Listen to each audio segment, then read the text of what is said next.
Grupo Jiménez Batista presenta Conversando con José Dolores Internacional. Presentamos las palabras bendecidas.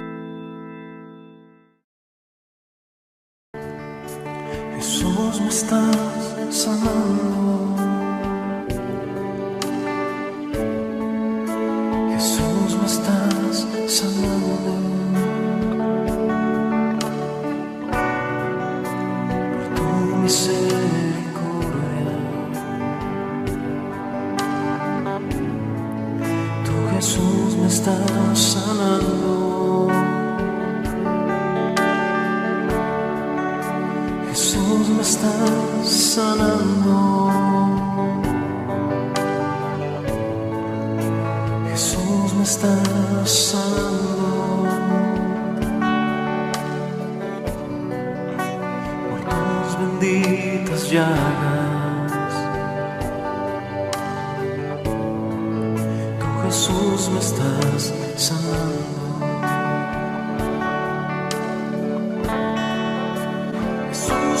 Señor Jesús, gracias por permitirnos ver la luz de este nuevo día, Señor Jesús.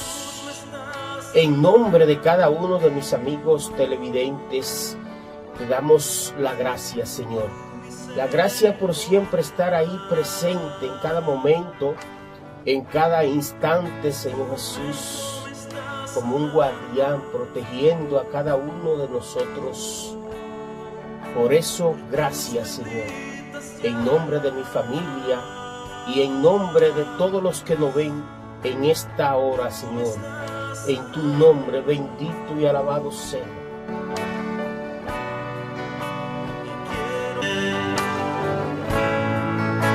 Que tú me estás sanando.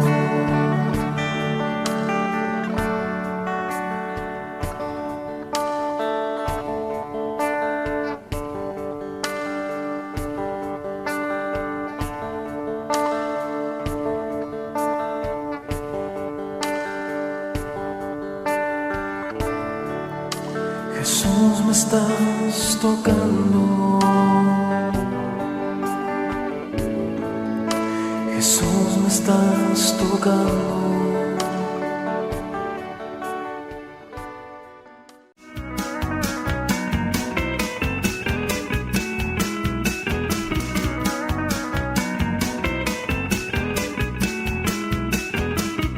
Iniciando el día.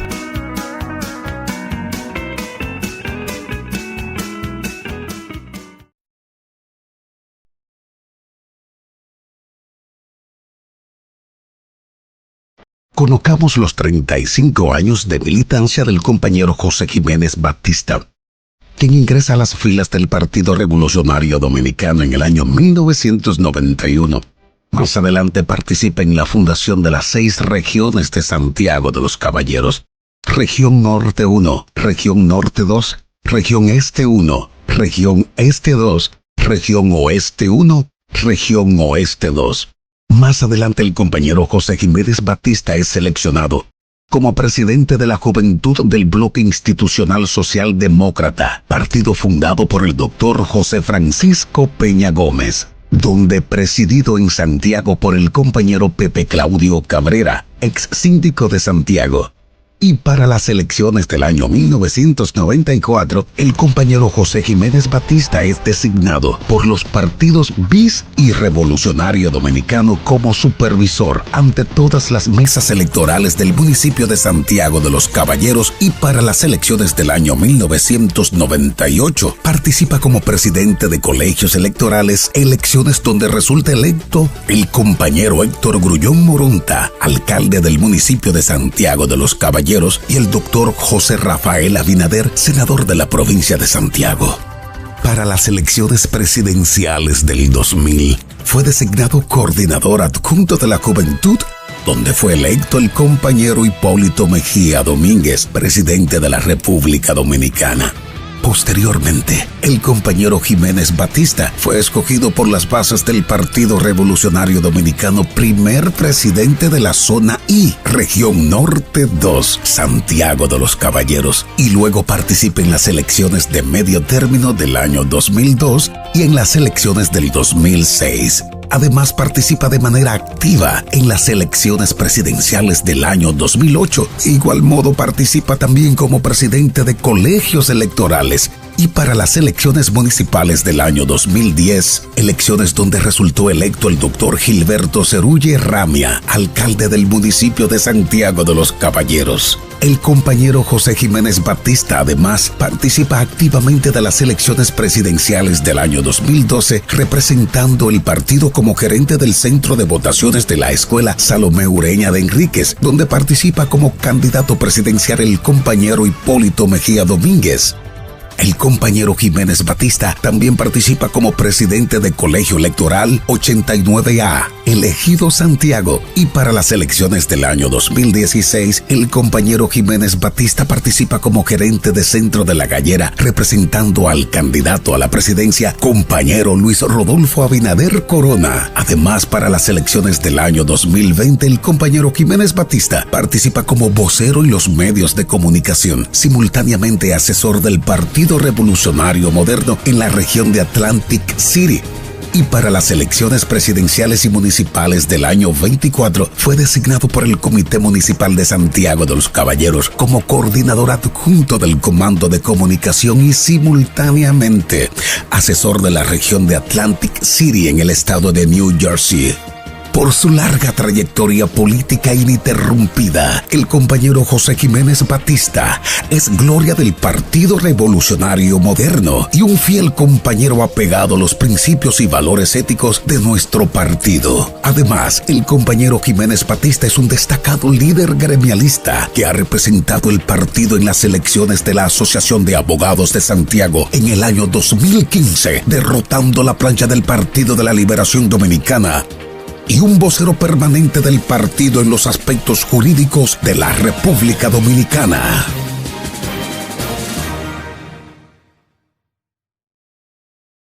En el aire, las internacionales. La Corte Suprema estadounidense autorizó la suspensión del estatus de protección temporal, TPS, que protege a 350,000 venezolanos en Estados Unidos, mientras un caso que impedía su deportación se litiga en los tribunales. Los afectados en Florida no entienden por qué el gobierno de Donald Trump sumó a los venezolanos a su campaña contra la migración irregular. Yo me siento personalmente perjudicado porque yo entro dentro de esos 300,000 que están en este momento como en un limbo, esperando a ver qué va a pasar. Dennis está en Doral, una ciudad cercana a Miami, con más del 40% de los habitantes originarios de Venezuela, y él mismo es beneficiario del TPS, que ampara a cientos de miles de venezolanos. El expresidente demócrata Joe Biden, que consideraba autoritario al gobierno de Nicolás Maduro, había ampliado la protección a los venezolanos por 18 meses desde principios de abril, pero Trump, al que muchos venezolanos estadounidenses apoyaron en las pasadas elecciones, decidió anular la extensión del TPS. Me produce una profunda contradicción porque si el territorio no es seguro para tus ciudadanos y tus servicios de inteligencia han evaluado de que Venezuela es un país donde no se respetan los derechos humanos, entonces ¿cómo tú puedes mandar a más de 100,000 personas que vinieron precisamente por persecución política, por condición país, cómo lo puedes enviar hacia ese país que va a ser evidentemente hostil para ellos?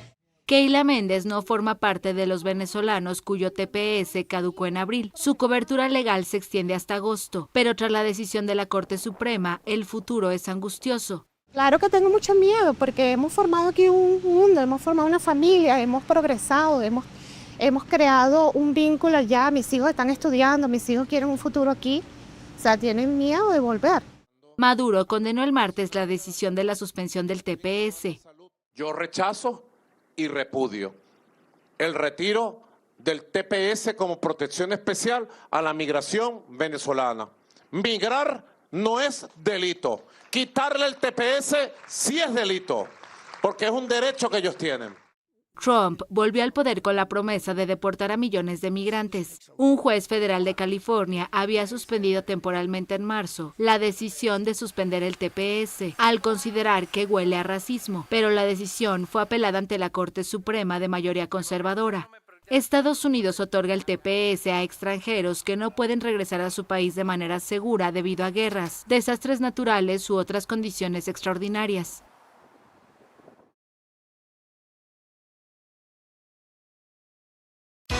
Estás viendo Iniciando el Día por Galaxia, Canal 42. Conversando con José Dolores presenta la orientación del abogado.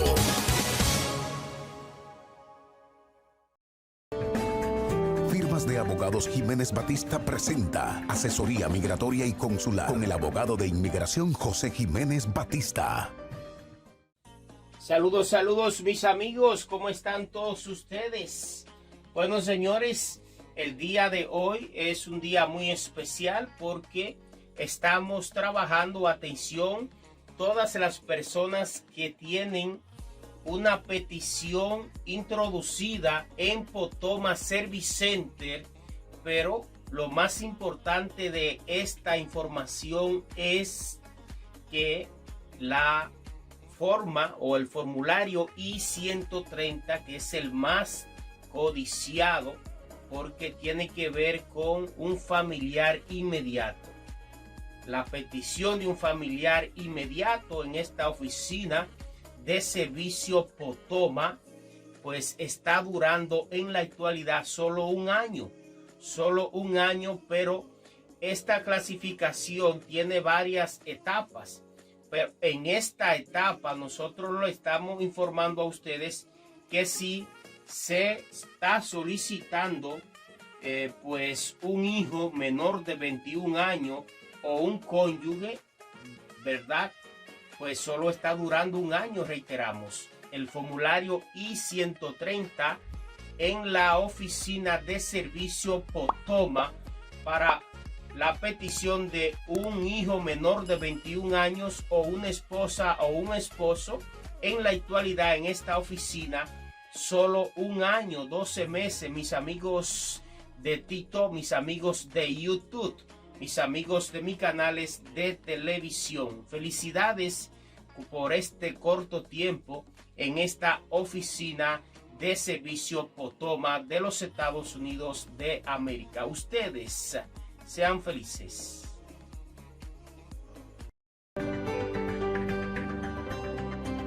Para interactuar en nuestro chat en vivo y consultarnos totalmente gratis, visita y suscríbete a nuestro canal de YouTube, Jiménez Batista, Asesoría Migratoria y Consular.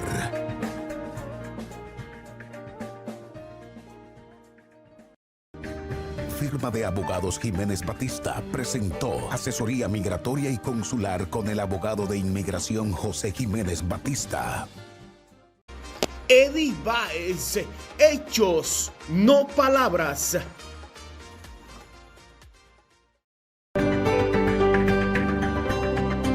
Para interactuar en nuestro chat en vivo y consultarnos totalmente gratis, visita y suscríbete a nuestro canal de YouTube, Jiménez Batista, Asesoría Migratoria y Consular.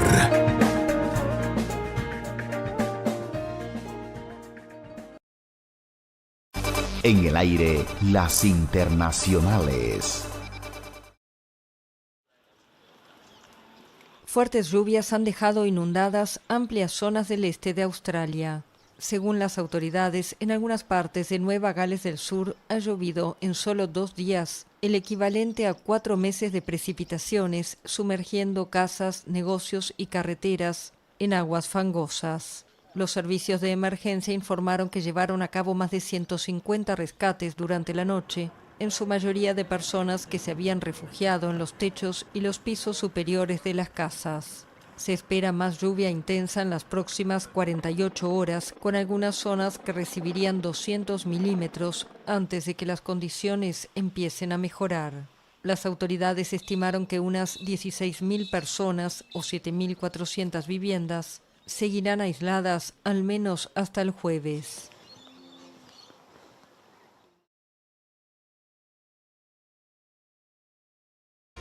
Eddie Baez, hechos, no palabras. Conversando con José Dolores, presenta la orientación del abogado.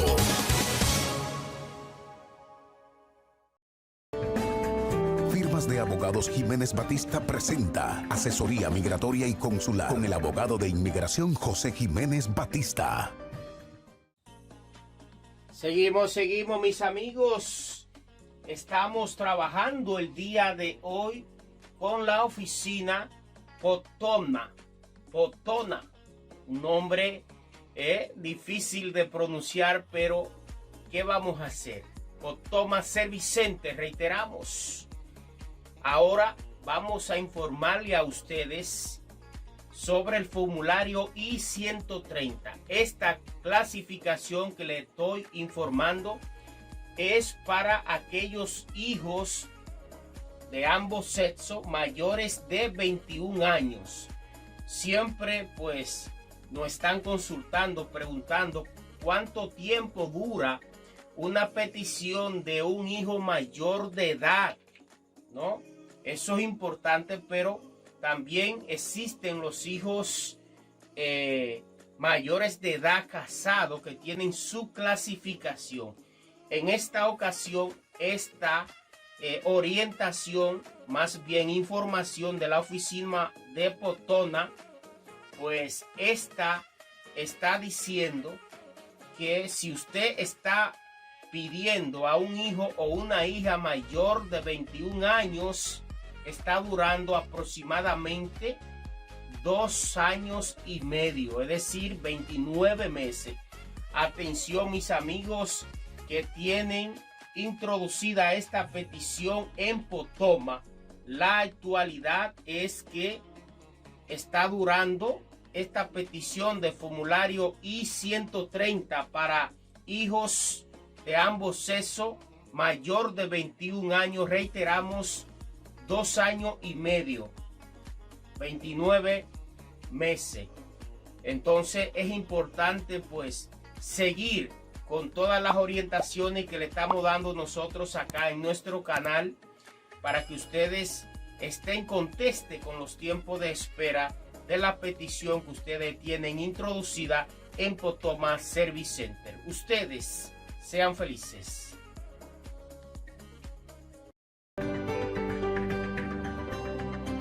Para interactuar en nuestro chat en vivo y consultarnos totalmente gratis, visita y suscríbete a nuestro canal de YouTube, Jiménez Batista, Asesoría Migratoria y Consular.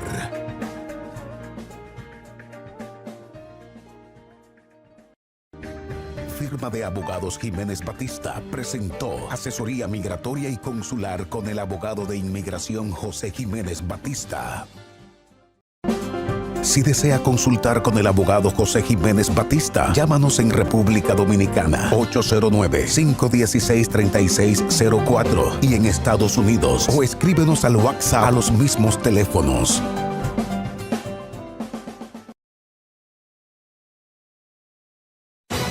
Conversando con José Dolores, presenta la orientación del abogado.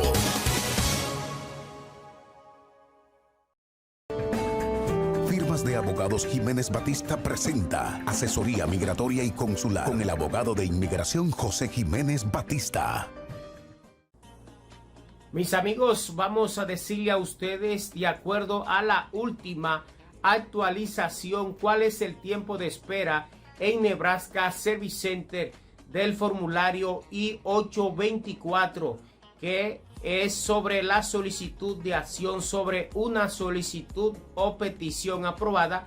Para solicitar más acción sobre una solicitud o petición aprobada, el tiempo de espera en Nebraska Service Center es de apenas 17 meses y medio. Ya lo saben, mis amigos, reiteramos esta petición basada en el formulario I-824, solicitud de acción sobre una solicitud o petición aprobada. Para solicitar más acción sobre una solicitud o petición aprobada, reiteramos, solo está durando 17 meses y medio en la Oficina de Servicio de Nebraska de los Estados Unidos.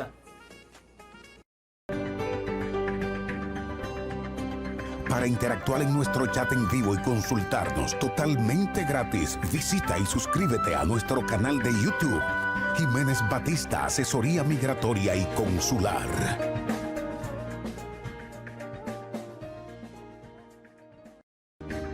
Firma de Abogados Jiménez Batista presentó Asesoría Migratoria y Consular con el abogado de inmigración José Jiménez Batista. Para interactuar en nuestro chat en vivo y consultarnos totalmente gratis, visita y suscríbete a nuestro canal de YouTube, Jiménez Batista, Asesoría Migratoria y Consular.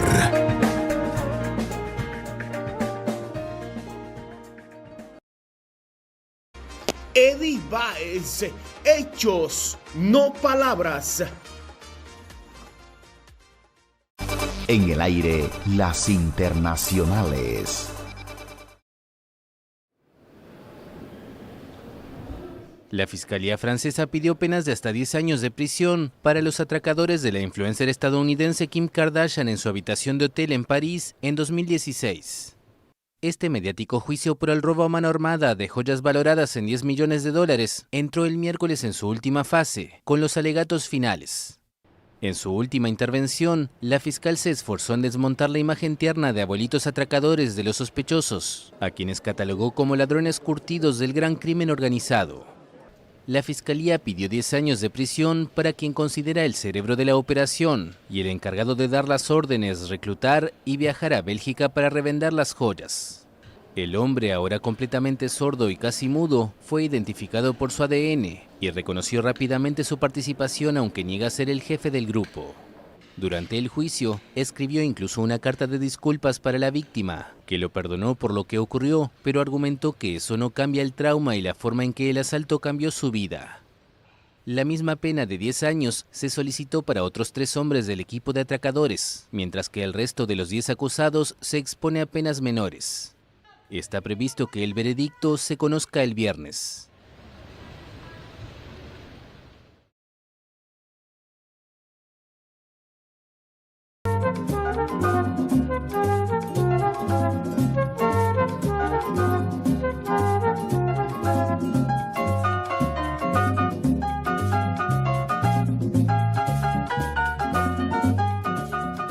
Horacio Vázquez ocupó la presidencia de la República en 3 ocasiones.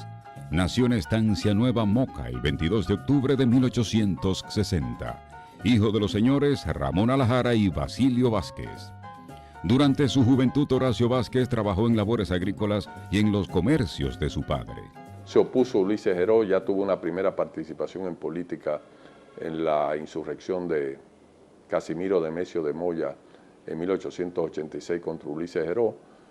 Luego intentó participar también en una expedición desde Haití. Él estuvo en ese colectivo. En esa expedición, Horacio Vázquez, con 26 años de edad, estuvo junto a grandes figuras de la política del momento, como Gregorio Luperón y Eugenio de Champs Perdomo, pero no lograron su objetivo. Y entonces Horacio llega a un acuerdo con Ulises Heró, quien era un experto utilizando sus opositores. Que yo sepa, no fue obligado a prestar colaboraciones, que también era un mecanismo muy frecuente que se usó también bajo Trujillo. Se retiró a su comunidad semi-rural, al lado de Moca, siguió siendo un pequeño hacendado, un hombre de vida modesta, pero al mismo tiempo de una vida urbana de cierta prestancia social y cultural, y esto le dio los elementos para, ya con su actividad política probada, su experiencia, de ser el mentor básico de la eliminación de Ulises Heró. En efecto, Vázquez fue el autor intelectual del complot que terminó con la vida de Lilis, y para ejecutar esa acción contó con la contribución de su primo Ramón Cáceres, quien estuvo al frente del grupo que ejecutó el plan diseñado por Horacio Vázquez. Indudablemente le prestó al país una contribución extraordinaria porque Ulises Heró era un azote criminal, era un tirano despiadado, extremadamente corrupto y maligno. Entonces, desde ahí ya Vázquez se hace una figura nacional. A partir de ahí, Horacio Vázquez encabeza ese movimiento que se va prácticamente a extender a nivel nacional, y fruto del mismo, el vicepresidente de Luis Ceceró y el gobierno lilicista claudica y va a entregar prácticamente el mando a una coalición que lo va a recibir, y de ahí Horacio Vázquez se catapulta prácticamente como presidente provisional. Inmediatamente asume el gobierno Horacio Vázquez, comienza a organizar las elecciones para elegir el presidente de la República. Sin embargo, no se postula como mandatario porque el principal líder de ese momento era Juan Isidro Jiménez, y decide darle su apoyo a Jiménez a la presidencia, y Vázquez le acompaña como vicepresidente. En noviembre de 1899 asume la presidencia Juan Isidro Jiménez, y como vicepresidente y delegado del gobierno en el Cibao, Horacio Vázquez, quien contaba con un gran apoyo de los militares.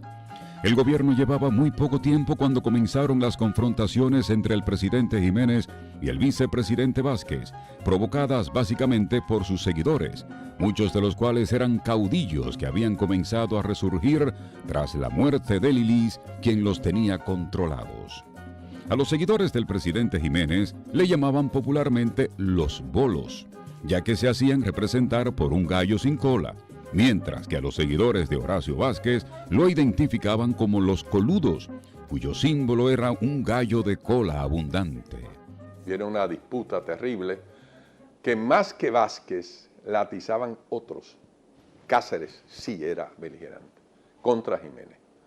Vázquez siempre fue un hombre moderado, cuidadoso, ya desde entonces con aspiraciones presidenciales, claro está. Muy aupado por Cáceres y por otros caudillos prominentes del horacismo. En términos generales, podemos decir que el horacismo representaba a las clases pudientes y educadas del país, en particular de algunos puntos urbanos. La capital, Santo Domingo, era horacista. En casi todo el país, Horacio Vázquez era visto como el hombre de educación, que tenía un proyecto político respetable, honesto y patriótico. En tanto, los seguidores de Jiménez, en su gran mayoría, eran del campo y en distintas zonas del país contaban con el apoyo de diversos caudillos, especialmente en la línea noroeste, donde todos los caudillos defendían al presidente Jiménez, como también lo hacían diversos sectores de Santiago de los Caballeros. Vázquez decidió no intervenir mucho, y al final entonces dejó que Cáceres organizara una revuelta que inició el proceso de desestabilización propia de los años siguientes, hasta 1916, de un levantamiento de algunos gobernadores de la zona del Cibao, entre ellos él, contra el gobierno. Entonces hay una revuelta, Jiménez no tiene la fuerza para oponerse y Horacio Vázquez ocupa la presidencia en abril de 1902 por segunda vez. Este segundo gobierno de Horacio Vázquez fue efímero, porque una parte del sector educado y varios de los caudillos lo enfrentaron, y su caída se produce en marzo de 1903, cuando un grupo de presos políticos seguidores de Lilis, junto a delincuentes comunes, se alzó en la fortaleza Osama con el apoyo de los jimenistas y juntos derrocaron al gobierno de Vázquez, quien en ese momento estaba en Moca. Horacio Vázquez y sus tropas regresaron a la capital para tratar de retomar el control de ella, produciéndose uno de los enfrentamientos más sangrientos que recuerda la historia de la ciudad de Santo Domingo.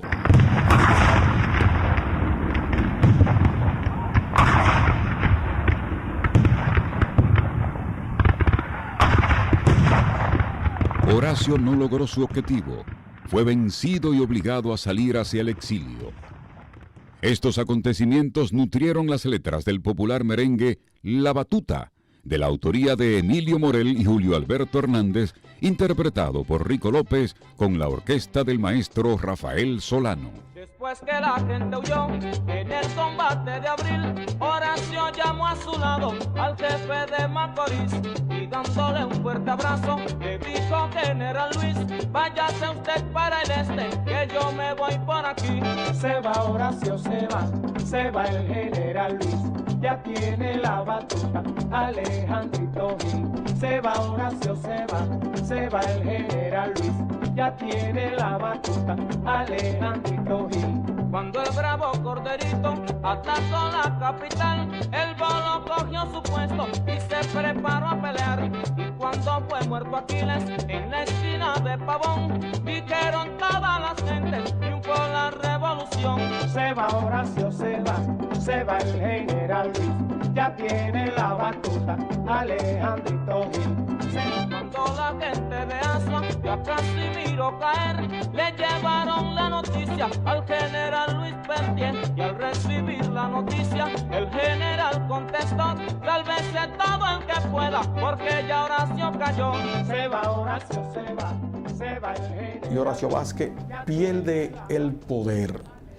Ambos dirigentes se dieron cuenta más tarde que no debieron causar el contexto o dar las excusas para que la oposición real lo sacara del poder. El líder del movimiento que derrocó a Horacio Vázquez fue Alejandro Wossi Gil, un antiguo colaborador del dictador Ulises Heró, quien asume la presidencia el 23 de abril de 1903 y de inmediato convocó a elecciones, pero se presentó solo él como candidato presidencial y gana con el apoyo de Juan Isidro Jiménez, a quien nombró agente financiero de su gobierno en Europa.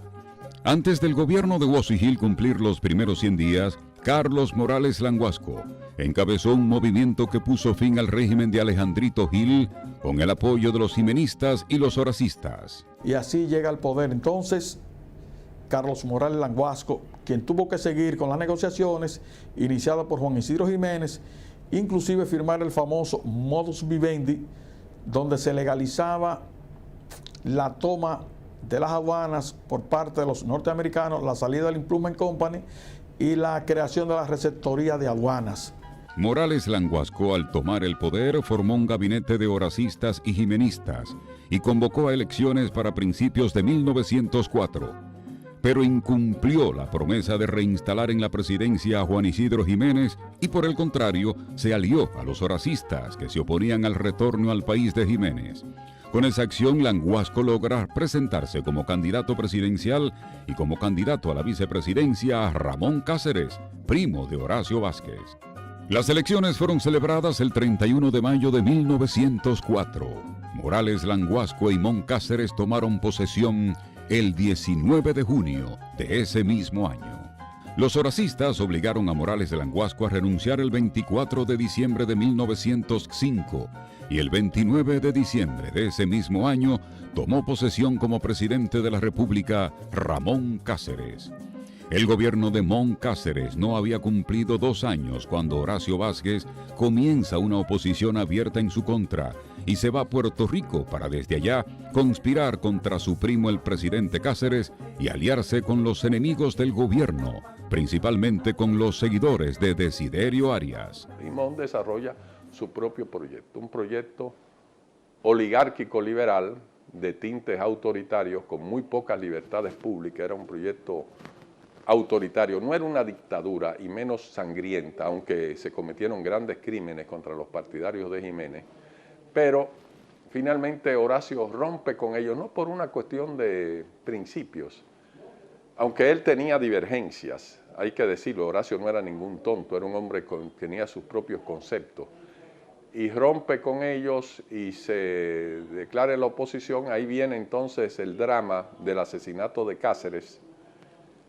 en el cual no tuvo nada que ver Horacio. Se le ha acusado, o sea, se ha hablado de eso, de que él incitó a la muerte de Cáceres. Eso no es cierto. Yo estoy muy convencido de que Horacio no llegaba a ese maquiavelismo. Era un maquiavelo, pero no llegaba al grado de planear el asesinato de otra persona. Con el asesinato de Mon Cáceres ocurrido el 11 de noviembre de 1911, se produce una gran inestabilidad en el país. Vázquez encabezó la revuelta para sacar del gobierno a Eladio Victoria. Aunque no se hizo con el poder, logró un liderazgo nacional. Y estalla la llamada revolución del ferrocarril. Los norteamericanos, frente al impas, que era de nuevo el caos caudillista, que ponía en peligro el aparato agroexportador, fundamentalmente en el área azucarera. Y ellos necesitaban paz para producir azúcar y estabilidad política, por lo que Horacio Vázquez era un problema serio. A Horacio Vázquez prácticamente lo emplazan llegan a negociaciones con él, le van a nombrar varios de sus seguidores en puestos clave, en puestos militares clave, y también en la burocracia civil. El hombre se desmonta también con la promesa de que habrán elecciones libres y elecciones garantistas de que no había fraude, y se desmoviliza. Vázquez logró reunificar diversos sectores que le apoyaban y se mantiene como una de las principales figuras políticas del país durante los años que duró la ocupación militar de Estados Unidos, que se inició en el año 1916. Vázquez tenía muy buenas relaciones por ser un político moderado, de gran popularidad y apoyado por los círculos gobernantes del país, y por eso contaba con el apoyo del enviado de Estados Unidos, Sumner Welles, quien más adelante, basado en los testimonios del mismo Vázquez y de otros dominicanos, escribe el libro La Viña de Nabot, sobre la historia dominicana. La versión de Welles hay que tomarla con pinzas, porque es muy interesante. Él era un amigo personal de Horacio Vázquez, claro. Él veía a Horacio como el político serio, el político responsable, el hombre interlocutor válido. Welles era un individuo de mucha categoría, era un hombre extremadamente capaz, ¿no? En el año 1924 comienza el tercer gobierno de Horacio Vázquez, el cual marca el inicio de la Tercera República. El que quiera ser hombre necesita poseer buen caballo, un revólver, una silla y su mujer. El que quiera ser hombre necesita poseer buen caballo, un revólver, una silla y su mujer. Por las relaciones que mantenía Horacio Vázquez con funcionarios de Estados Unidos, hay quienes entienden que el tercer gobierno de Vázquez fue una consecuencia más de la ocupación militar de 1916. Y esto quedó evidenciado con una de sus principales medidas, que fue la propuesta de modificaciones en la Convención de 1907, provocando que el control financiero de Estados Unidos sobre las aduanas de la República Dominicana fuera más largo. Pero el mayor cuestionamiento a la gestión de Horacio Vázquez se produjo porque rompió con la institucionalidad. Fue elegido por 4 años y extendió su mandato a 6 años, lo que produjo fricciones entre el presidente y su vicepresidente Federico Velázquez. Federico Velázquez no aceptó y dio por terminado su periodo en el año 1928. Pero cuando el vicepresidente dejó el gobierno, muchos de sus seguidores pasaron a apoyar al presidente Vázquez y se quedaron en el gobierno. Velázquez fue sustituido en la vicepresidencia por el presidente del Partido Nacional Progresista, José Dolores Alfonseca, quien asumió el gobierno cuando Vázquez se enfermó. La prolongación fue un hecho. Horacio Vázquez extendió su poder hasta 1930. Y en 1930 ya Trujillo, que aspiraba, Estrella Ureña, Rafael Estrella Ureña, montaron su campaña, montaron el proceso conspirador que se inició en Santiago y prácticamente derrocaron a Horacio Vázquez. A renunciar, no puede dejar un vicepresidente, porque si tú gobiernas con la Constitución del 8, que no hay vicepresidente, quien lo sustituía era el jefe de Interior y Policía, y nombraron a Estrella Ureña jefe de Interior y Policía. El presidente renunció, Estrella Ureña llega a la presidencia, Horacio Vázquez quedó fuera del panorama político, y a partir de ese del otro proceso de transición, donde Trujillo también se va a candidatear. Y en las elecciones de 1930 gana Rafael Leónidas Trujillo, comenzando su dictadura de más de 30 años. Los defensores del gobierno de Horacio Vázquez dicen que durante esa gestión se produjo una revolución y grandes cambios sociales, porque Vázquez manejó el Estado garantizando plenas libertades públicas, sin presos políticos, en democracia, desarrollo económico y aplicando una agresiva política de construcciones de grandes obras de infraestructuras, escuelas, hospitales y puentes por todo el país. Ya retirado de la política en su finca de Tamboril, Santiago, falleció Horacio Vázquez el 25 de mayo de 1936, a los 75 años de edad. Se va Horacio, se va el general Luis, ya tiene la batuta Alejandrito Gil. Se va Horacio, se va el general Luis, ya tiene la batuta Alejandrito Gil. Eddie Baez, hechos, no palabras. Si desea consultar con el abogado José Jiménez Batista, llámanos en República Dominicana 809-516-3604 y en Estados Unidos o escríbenos al WhatsApp a los mismos teléfonos.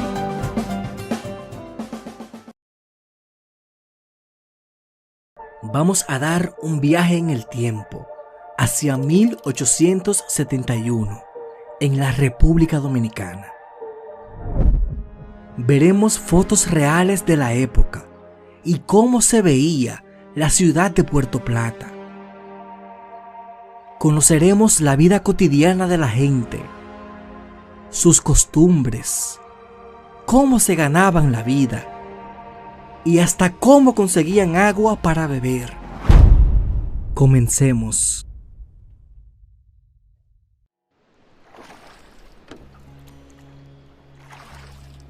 Llegando por la costa norte de la República Dominicana, cerca de Montecristi, se avistaba una larga isla arenosa. Pero mientras más se acercaban los barcos, se podía ver que en realidad eran 7 cayos separados. Son los que hoy conocemos como Cayos 7 Hermanos, que entonces se les llamaba Cayos Salados. A diferencia de la actualidad, allí vivía gente en esa época. Había unas pocas casas, distribuidas en cada islita. Pocos minutos después, al seguir bordeando la costa hacia el oeste, comenzaba a desplegarse ante los ojos la majestuosa belleza de Puerto Plata. Su costa resplandecía bajo el sol del Caribe, mientras al fondo se alzaban sus montañas altas y verdes. En la bahía descansaban varios barcos alemanes, anclados allí desde hacía ya 8 meses. La guerra entre Francia y Alemania los había dejado varados en aguas dominicanas. Habían llegado en busca del preciado tabaco, pues los alemanes controlaban casi por completo su comercio en la isla. Para poder desembarcar en la playa que daba a la ciudad de Puerto Plata, era todo una odisea. Debido a la poca profundidad de la costa, los barcos tenían que anclar lejos de la orilla, por lo que, para llegar a tierra firme, no quedaba de otra. Había que lanzarse al agua y caminar ese último tramo, con las olas rozando las rodillas. Para los dominicanos, esto era parte de la vida cotidiana. No era un problema entrar al agua y caminar hacia la orilla. Pero para los extranjeros, esto era un poco incómodo. Para resolver este pequeño contratiempo, los locales idearon una solución bien creativa y divertida. Los puertoplateños, con una sonrisa y sin pensarlo 2 veces, cargaban a los turistas a sus espaldas y los llevaban a la orilla a caballito. Y para que no se quedara atrás el equipaje, lo transportaban en pequeñas carretas tiradas por bueyes, creando una escena pintoresca que, además de práctica, era una muestra de la hospitalidad y el ingenio del dominicano.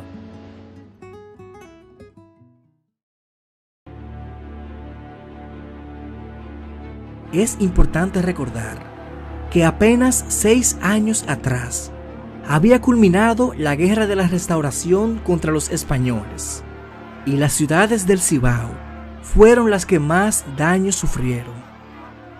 Muchas de las edificaciones de Puerto Plata fueron destruidas por los españoles cuando evacuaban la isla.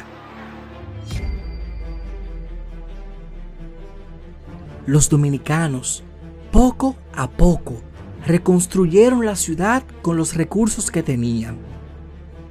Es por esto que en 1871 la ciudad se encontraba en un estado deprimente. La mayoría de casas eran de madera y otras de palma.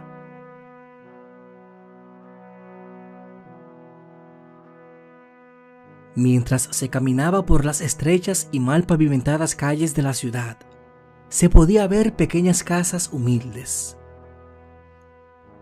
Las casas de madera generalmente tenían 2 pisos de altura, con balcones en el segundo.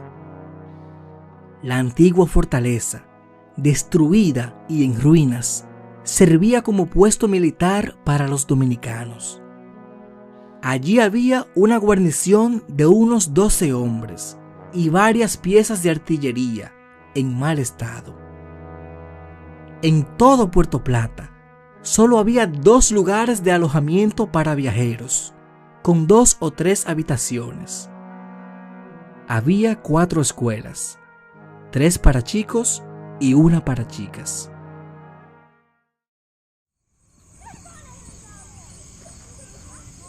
Caminar por las calles de la ciudad durante las noches era un desafío. La ciudad se veía completamente oscura, a falta de iluminación, y el suelo estaba lleno de barro. Así que era necesario vestir botas largas y recogerse el pantalón dentro de las botas para poder dar un paseo.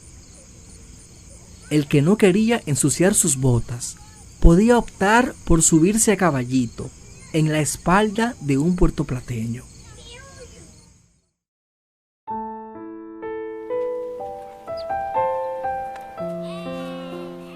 La gente se levantaba temprano,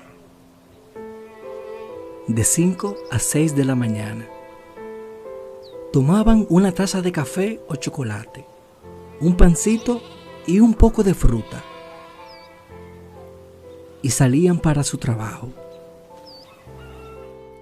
Regresaban a las 12 del mediodía, la hora del almuerzo. Cuando comían, se acostaban a descansar hasta las 2 de la tarde. Algunas casas tenían cama, pero en muchas otras se utilizaban hamacas. Cuando se despertaban, seguían trabajando de 2 a 4. Y a las 6 ya estaban cenando. Los que tenían caballo solían dar un paseíto por el pueblo luego de cenar, cuando ya el sol se estaba acostando y el clima se tornaba más fresco.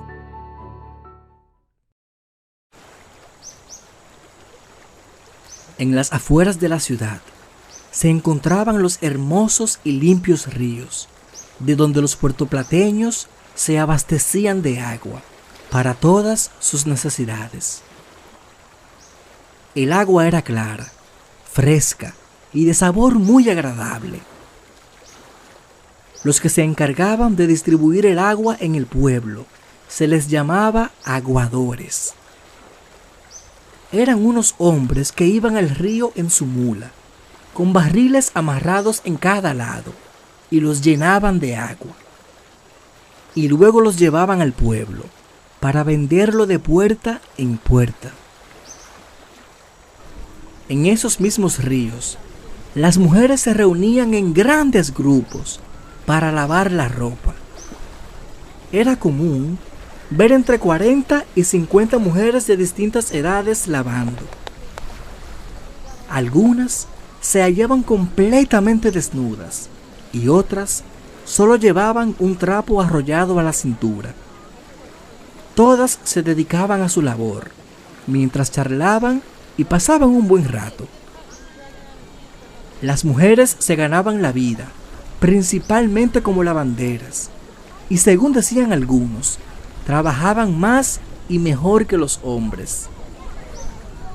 La vestimenta cotidiana de algunas de las mujeres era pañuelos de seda en la cabeza y vestidos de colores.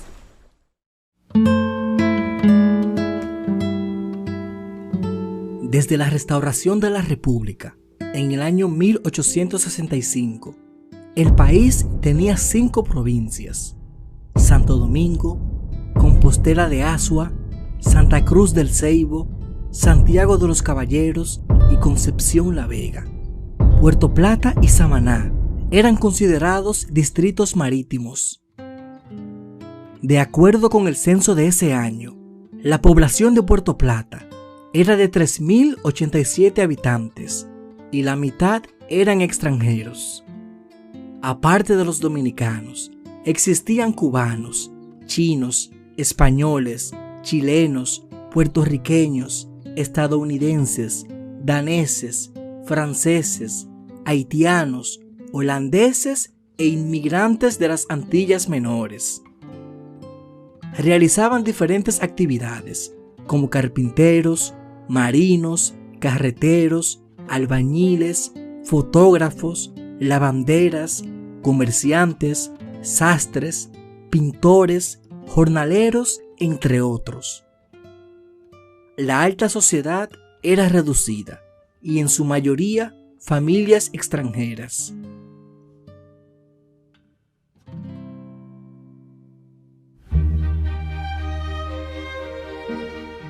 La religión predominante era la católica romana, aunque había una iglesia metodista y existía la libertad de culto. Todos los domingos, los negocios permanecían cerrados y las actividades comerciales se paralizaban. Las reglas religiosas se cumplían estrictamente. Era el día para ir a la iglesia y descansar. En esa época, las mujeres y los hombres se bañaban separados y en horarios diferentes para no coincidir. Cuando aparecía algún hombre mientras ellas se bañaban o lavaban la ropa, se enojaban bastante y los echaban del lugar. Ese fue el caso del autor de esta imagen que están viendo en pantalla, quien se sentó a dibujarlas. Y cuando se percataron que él estaba ahí, comenzaron a gritarle para que se vaya.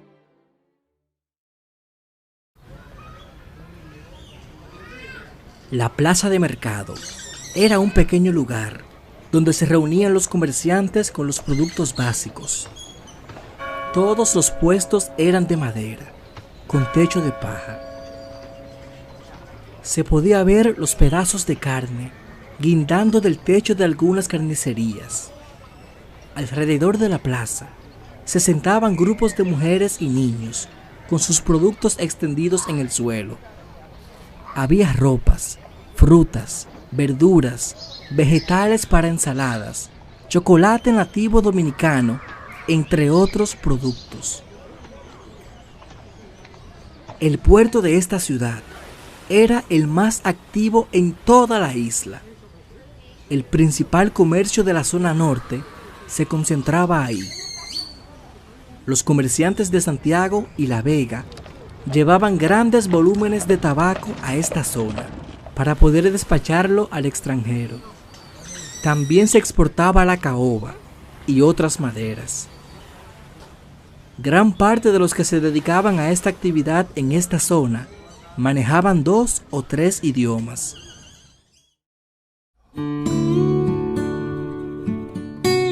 Para poder salir de Puerto Plata y llegar a Santiago, se tomaba un sendero al que llamaban Camino Real. Este camino conectaba ambas ciudades y se duraba un día de camino para llegar de una a otra. Hoy día es la ruta panorámica Santiago-Puerto Plata, aquella carretera en la que fueron asesinadas las hermanas Mirabal. Por ese camino pasaban diariamente cerca de 200 caballos y mulas cargados de tabaco cuando estaban en temporada de cosecha. Pero en los próximos videos veremos cómo eran las otras ciudades del interior. ¿Cuál quieres que sea la próxima? Dejaré esta pregunta en el primer comentario para leer.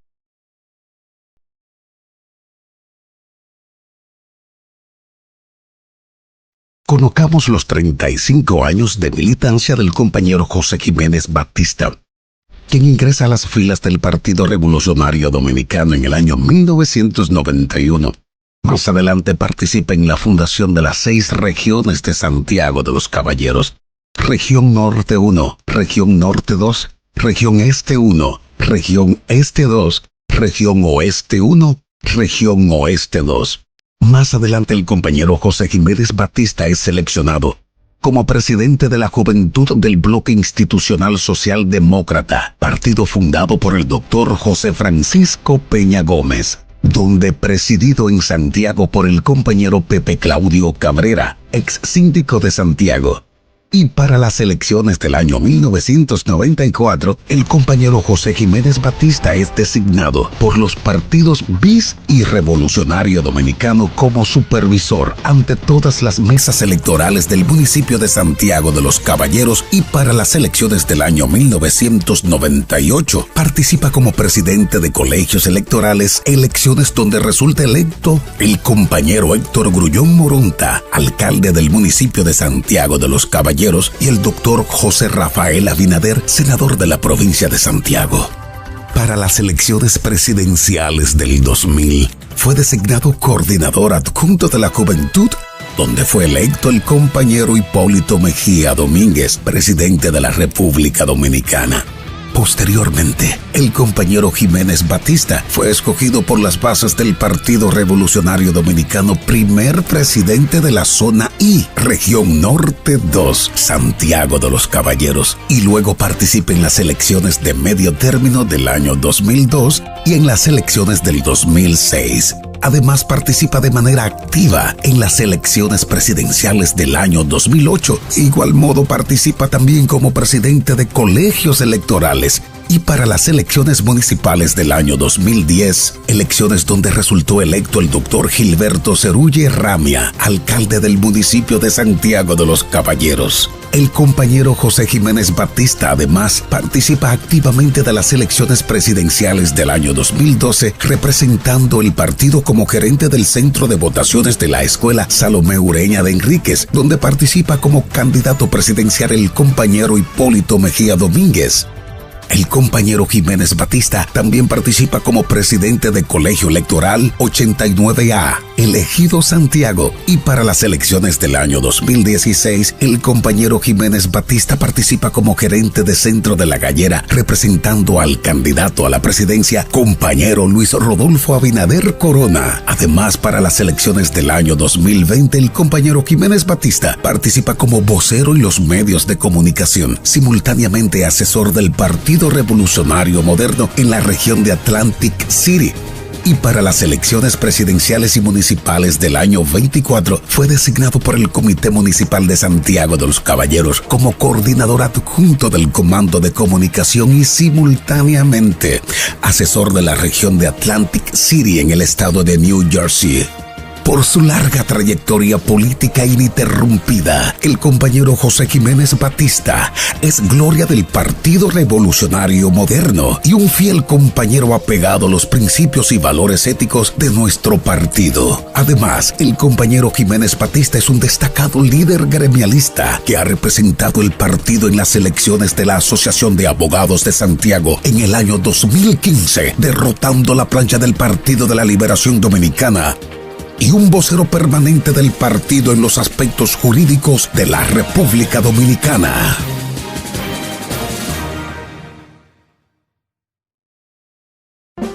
Si desea consultar con el abogado José Jiménez Batista, llámanos en República Dominicana 809-516-3604 y en Estados Unidos, o escríbenos al WhatsApp a los mismos teléfonos.